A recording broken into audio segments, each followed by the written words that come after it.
வாய்ந்த கோயில்களில் ஒன்றான திருவான்மியூர் திரிபுர சுந்தரி அம்மாள் உடனுறை மருதீஸ்வரர் கோயிலின் தெப்பத் திருவிழா வெகு விமர்சையாக நடைபெற்றது. இக்கோயிலில் ஆண்டுதோறும் பங்குனி திருவிழா 11 நாட்கள் வெகு விமர்சையாக நடைபெறும்.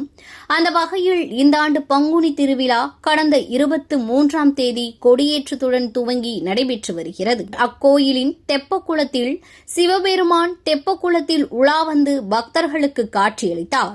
இந்த நிகழ்வை காண நகரின் பல பகுதிகளிலிருந்து பல்லாயிரக்கணக்கான பக்தர்கள் வருகை தந்து சிவபெருமானை வணங்கினர்.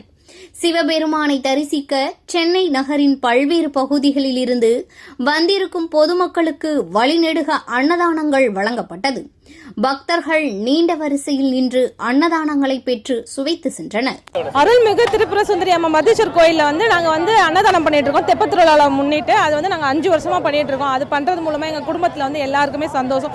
அதே மாதிரி மக்களுக்கு அன்னதானம் பண்றதுனால எங்களுக்கு ரொம்ப திருப்தியாகவும் சந்தோஷமாகவும் இருக்கு. அதை வாங்கிட்டு போற பக்தர்களும் எல்லாரும் எப்போ போடுவீங்க அப்படின்ற மாதிரி எங்கள்கிட்ட கேட்குறாங்க. அதனால இதை நாங்கள் தொடர்ந்து பண்ணணுன்றதை நாங்கள் இது பண்றோம். அதே மாதிரி எல்லா மக்களும் இதே மாதிரி அன்னதானம் பண்ணி மற்றவங்களோட பசியை தீர்க்கணும் அப்படின்றத நான் நினைச்சேன்.